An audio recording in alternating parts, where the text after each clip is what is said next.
se retrouve pour la rubrique C'est mon histoire. Aujourd'hui, j'ai le grand plaisir de recevoir le pasteur Nina Mabouadi. Bonjour Nina. Bonjour Evelyne. Ça va bien? Ça va très bien. Merci d'être sur le plateau de C'est mon histoire pour nous partager ton histoire. Tu es pasteur avec ton mari, le prophète Sostène Mabouadi, à Bordeaux, à l'église Centre évangélique Esprit et Vie. Oui, c'est ça. Depuis combien d'années maintenant? Ça va être la 15e année, là, on va dire. On a été établi pasteur associé en fin 2004. Ça fait longtemps, beaucoup d'années au service de Dieu. Vous portez beaucoup de fruits là-bas. Et pour cause, parce qu'avec l'histoire que tu vas nous raconter, on va comprendre ce que Dieu a déposé dans ta vie à toi et dans celle de ton mari même, parce que vous vous êtes connus finalement très tôt. On va le voir dans ton histoire. Tu vas nous raconter comment Dieu t'a guéri, entre autres, parce que tu as eu beaucoup de guérisons, mais entre autres de la drépanocytose, qui est une maladie quand même très compliquée dont on ne guérit pas normalement. Mais à Dieu, tout est possible. Amen. Et toi, tu es née au Gabon. Et ta maman, tu l'as toujours... assez rapidement, tu as connu ta maman malade, qui était quand même très souffrante, qui devait s'absenter régulièrement. Mais tu as vu la main de Dieu sur la vie de ta mère. J'ai vu la main de Dieu sur la vie de ma mère. Effectivement, à l'âge de 10-11 ans, j'ai commencé à prendre un peu plus conscience de ce qui se passait dans notre maison. C'est qu'à cette époque, mon papa se déplaçait énormément avec ma maman. Et il faisait plusieurs villes pour rechercher justement une solution au problème de santé de ma mère. Ma maman a vu plusieurs médecins et on ne savait pas vraiment exactement de quoi elle souffrait. En tant que chrétien aujourd'hui, on dira que c'était une maladie spirituelle. Mais les résultats des examens ne montraient rien, on va dire, sur le plan humain. Et donc mon papa, avec les moyens qu'il avait, il a recherché la guérison autrement. Donc, ils ont traversé plusieurs villes à la recherche de charlatans, de guérisseurs pour pouvoir trouver une solution. Et ça n'a pas marché, ça n'a pas du tout fonctionné. Et un jour, l'une de nos voisines, qui discutait souvent avec ma maman et qui était donc au courant de ce qu'elle vivait, lui a proposé de venir avec elle à l'église le dimanche matin. Ma maman a accepté. Elles sont allées à l'église, le pasteur a prié pour elle. Elle est revenue à la maison, pareil, il n'y avait rien d'extraordinaire. Elle était contente, c'est sûr, mais pour nous, il n'y avait rien d'extraordinaire. Sauf que dans les jours qui suivaient, on a constaté des changements. Et ça, c'était très surprenant. Anormal. Parce que, voilà.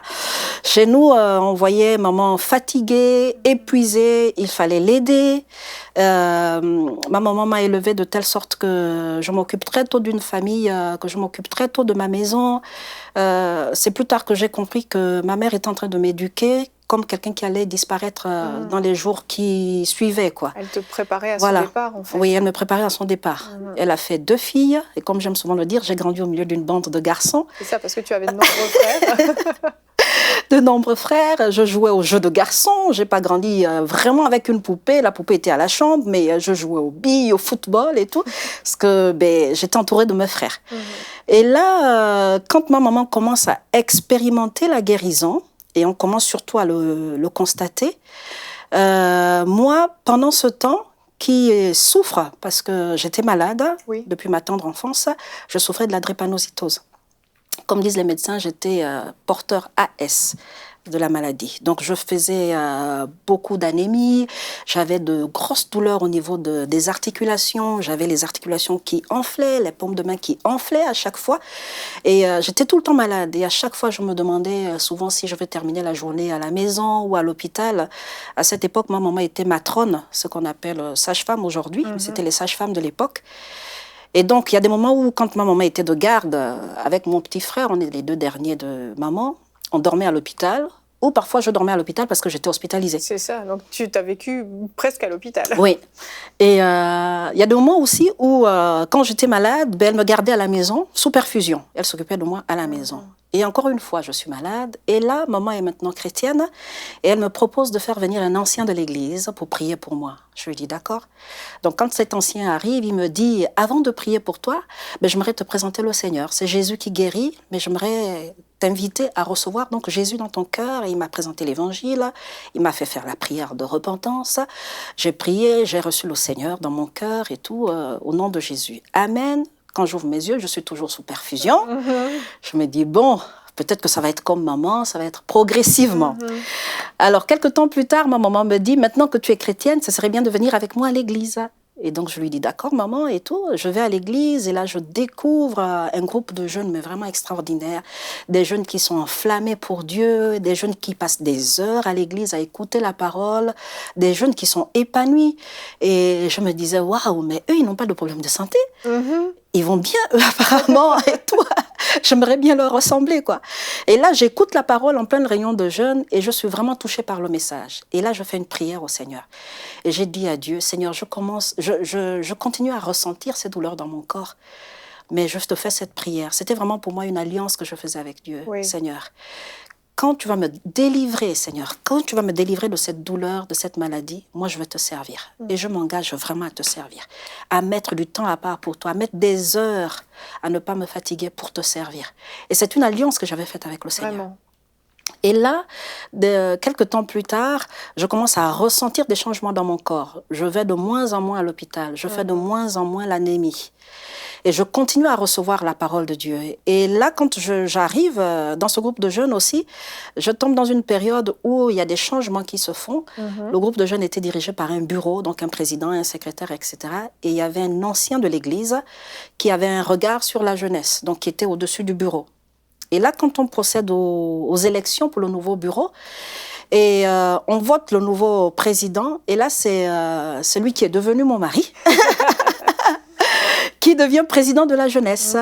Et donc, l'ancien de l'église lui pose la question, ben maintenant, Sostène, que tu es président, qu'est-ce que tu comptes faire avec la jeunesse? Il dit, ben moi, le Seigneur me met à cœur d'évangéliser, d'aller de ville en ville dans la province et de prêcher l'évangile et présenter le Seigneur Jésus. Et là, quand il en parle, on est tout jeune, nous sommes des adolescents en fait. Lui, il avait 17 ans, le plus vieux parmi nous avait 23, 24 ans. Oui, vous étiez vraiment jeune. On était vraiment jeunes, mais on a expérimenté des choses extraordinaires. Alors qu'on partait, on prenait 3 mois de jeûne et prière, on préparait en fait nos vacances. Et pendant les vacances, en fait, on allait de ville en ville pour prêcher l'évangile. Wow. Et là, on a expérimenté des guérisons. Je me souviens encore la première fois que j'ai prié pour un aveugle qui a recouvert la vue, j'avais à peine 14 ans. C'est fou. C'est fou, on expérimentait des choses, on croyait tellement à ce qu'on vivait, à la parole qu'on écoutait, que pour nous, en fait, il n'y avait rien qui pouvait se tenir face au nom de Jésus. Amen. Le nom de Jésus était au-dessus de la maladie, de l'oppression qu'on pouvait avoir en face de nous. Et là, dans cette atmosphère de guérison, de délivrance, de miracle, le Seigneur a fermé ma foi. Il m'a fermé davantage. Je suis de moins en moins malade, sauf que j'ai encore des douleurs dans mon corps. De temps en temps, au lieu d'aller à l'hôpital tous les mois, j'y allais peut-être tous les 2 mois. Et je me suis rendu compte que dans ces moments, le Seigneur est en train de construire ma foi. Et souvent, je me remémore ce verset de Jacques 5 qui dit que la prière de la foi sauvera le malade et le Seigneur le relèvera. Souvent, lorsqu'on est malade, on est courbé. Il y a des gens qui sont aujourd'hui sur un lit d'hôpital et qui ne peuvent rien faire. Il y a des mamans qui sont malades aujourd'hui qui ne peuvent pas, comme c'était le cas de ma maman, s'occuper pleinement de leurs enfants, de leur maison. Il y a des femmes, des hommes, des jeunes qui ont fait des projets et qui se retrouvent cloués sur un lit d'hôpital et qui ne peuvent plus se projeter. Pour certains d'entre eux, ils ont fait des projets en famille ou avec des amis. Il y en a qui ont eu des plans pour une entreprise et qui se retrouvent cloués sur le lit de l'hôpital et qui se disent, en fait, mais au final, est-ce que c'était juste des rêves? Est-ce que je vais vraiment mourir? Et qui se posent tellement des questions. Et là, la Bible, dans ce verset, dit « La prière de la foi sauvera le malade et le Seigneur le relèvera. » Et moi, j'ai expérimenté dans ma vie vraiment cette prière de la foi. Au fur et à mesure que j'ai reçu la parole de Dieu dans ce groupe de jeunes, en fait, le Seigneur a fait grandir ma foi. Au point où, en fait, toutes les fois que je me suis retrouvée face à la maladie, je savais que le Seigneur allait me sortir de là. Je savais que le Seigneur allait me guérir.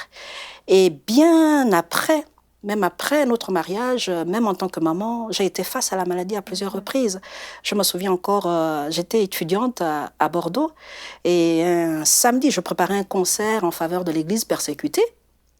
Et là, j'ai des douleurs abdominales, mais vraiment atroces. Je me rends aux urgences qui n'étaient pas très loin de mon lieu d'habitation, de mon appartement. Et je vais aux urgences. Et là, la dame à l'accueil me dit « Non, vous ne pouvez pas venir. C'est votre médecin qui doit vous envoyer aux urgences. » Depuis quand c'est le médecin qui envoie aux urgences? Je me dis « Seigneur, je repars chez moi. J'ai vraiment mal. Je me dis, je vais prier, je vais me recommander au Seigneur, je vais préparer calmement le concert et je verrai ça plus tard. Je passe le concert, tout se passe bien, le Seigneur glorifie son nom, etc. Quand je rentre chez moi, j'ai encore des douleurs. Le dimanche matin, je ne vais pas au culte. C'était la première fois que je n'allais pas à l'église et j'étais vraiment, au-dedans de moi, j'étais perturbée. J'appelle mon pasteur pour lui dire, je ne peux pas être au culte ce matin, j'ai vraiment mal. Le pasteur me dit, appelle le médecin. Appelle un médecin pour te voir et puis comme ça, on sera fixé. Quand le médecin vient, il me dit, écoutez, mademoiselle, en ce moment, il y a beaucoup de gastro. Et ça doit être l'épidémie de gastro. Donc, je dis, moi, j'ai déjà souffert de la gastro. Je n'ai jamais eu autant mal. Ah oui. Je souffrais énormément. Le lundi matin, ça n'allait pas du tout. Je suis repartie aux urgences. J'explique à la dame à l'accueil, ce n'était pas la même. Je lui dis que je suis venue samedi ici. Et on m'a demandé de repartir pour voir mon médecin. Mon médecin m'a dit que j'ai une gastro, mais j'ai tellement mal que je ne peux pas rester chez moi. Et là, on me fait rentrer dans une des pièces, là, à l'hôpital, et l'infirmier commence à m'ausculter et tout. Il me dit, a priori, ça serait au moins une appendicite. Hein. Ah oui, rien que ça. J'ai dit, ah ok, entre la gastro et l'appendicite, quand même, le fossé, voilà quoi. Et là, il me dit, bon, écoute, on va faire une échographie pour voir. On m'envoie faire une échographie. Le monsieur qui me fait passer l'échographie, il me dit, écoutez... moi, je ne vois rien, il y a comme un nuage là dans votre abdomen, il faudrait qu'on fasse un scanner. Et on va pour le scanner. Et là, il me pose la question de savoir, vous avez de la famille ici? J'ai dit, ça sent pas bon du tout. Pas bon signe. Ah non. J'ai dit, oui, j'ai de la famille. Et je partageais mon appartement avec une sœur, avec qui on avait passé plusieurs années ensemble à l'étranger. On s'est retrouvés ensemble à Bordeaux. Et là, je fais appeler cette sœur avec son fiancé. Et le monsieur me dit, je vous pose la question parce que vous avez eu en fait une appendicite. Et l'appendice a eu le temps d'éclater et vous avez le pus répandu dans tout l'abdomen. Vous êtes au stade de péritonite et on doit vous opérer en urgence. Oh là là, je vous assure que ça fait un tour dans ma tête. Et là, je me suis souvenue de cette prière que j'ai faite au Seigneur. J'ai dit au Seigneur que j'ai fait une alliance avec toi. Oui. Et là, dans cet hôpital, Seigneur, je viens te rappeler cette alliance. Sors-moi de là et je te servirai toute ma vie. Amen. Et là, pendant qu'on me sort de cette pièce, on m'amène au bloc opératoire. Et dans le couloir, j'entends le chirurgien qui s'adresse à mes amis, justement, qui étaient arrivés, parce qu'ils étaient à 5 minutes de l'hôpital. Et là, il leur dit, franchement, si elle s'en sort, ça sera vraiment de la chance. Et moi, je passe là sur le brancard et j'entends ça. Je me dis, mince, alors il parle de moi. Là, tu as besoin d'un grand Dieu. Je dis, Seigneur, j'ai besoin de toi. Vraiment. Ce que l'homme n'est pas capable de le faire, toi, tu es capable de le faire. Et là, je me souviens plus très bien de combien de temps l'opération a pris. Sauf que lorsque je suis en salle de réveil, j'ai une expérience vraiment extraordinaire. Je suis à moitié réveillée et là, j'ai une vision. Alors que je suis à moitié réveillée ou à moitié endormie, je ne sais même pas comment te dire. Et là, j'ai une vision, je suis en train de marcher, mais tellement épuisée que j'ai à peine du mal à lever un pied après l'autre, quoi. Et je vois des personnes qui me poursuivent et tout. Et je me retourne, je me dis, mince, mais ils vont me rattraper. À un moment donné, je me retourne, je regarde devant moi, et là, il y a une échelle devant moi. Et je monte cette échelle, et là, en face de moi, je vois un grand soleil. Et à l'intérieur de ce soleil, je vois un visage qui me sourit. Et je me souviens de ce passage qui dit que Jésus est le soleil de justice. Amen. Et je me suis sentie tellement rassurée, et j'ai ressenti de la force en moi, et je me retourne, et je demande à ceux qui sont en train de me poursuivre, de courir après moi, et je leur dis, maintenant vous pouvez arriver. Et là, je me suis réveillée. Et là, je me rends compte en fait que le Seigneur m'a sorti des liens de la mort. Amen. Et je dis, Seigneur, je te rappelle cette alliance que j'ai faite avec toi. Tu me sors de là et je vois que tu m'as sorti des liens de la mort. Et je te servirai toute ma vie. Je te servirai toute ma vie. Amen, amen. Et tu as expérimenté tout au long de ta vie, au niveau de la guérison, parce que ce n'était pas au niveau de la maladie, l'expérimentation, c'est vraiment au niveau de la guérison divine. Oui. Tu me disais même que tu as eu plusieurs traitements médicaux, mais tu n'as jamais eu besoin d'aller jusqu'au bout des traitements. Effectivement. Parce que Dieu te relevait avant. À chaque fois, le Seigneur s'est manifesté. Et quand j'ai expérimenté à ces différents moments-là des soucis de santé, j'ai eu des soucis de santé, à chaque fois j'ai expérimenté une guérison exceptionnelle. J'ai eu par exemple la névralgie cérébrale, j'ai eu des douleurs atroces à un moment donné à la tête, au point où je ne supportais pas du tout la lumière. Et quand je vois le médecin, il me dit non, vous avez des problèmes de névralgie cérébrale et tout ça, il faudrait qu'on vous mette sous traitement, etc. Et quand je repars vers le neurologue, il m'a reçu une fois. La deuxième fois, il me dit écoutez, moi, je sais pas quoi faire de vous, hein, et tout. Il faut repartir vers votre médecin parce que je sais pas quoi faire de vous. Quand je suis sortie de son bureau, j'ai dit au Seigneur, moi, j'arrête ce traitement. Oui. C'est terminé. Je sais que tu es capable de le faire. Lorsque j'ai déclaré cette parole, j'ai arrêté d'avoir mal à la tête. C'était terminé. C'était fini. Et tu n'as plus jamais eu mal après? Je n'ai plus jamais eu mal. Non, je n'ai plus jamais eu ce genre de douleur. Une autre fois, c'était des douleurs atroces d'estomac. Et là, ça a mis du temps. Ça a vraiment mis du temps. Et encore une fois, le médecin m'a dit, vous savez, vous êtes parti pour avoir un traitement médical pendant des années parce que votre estomac a vraiment été abîmé. Ils avaient découvert une bactérie qu'on appelle Helicobacter pylori. Donc, elle vous ronge l'estomac. Une bactérie mangeuse de chair. Exactement.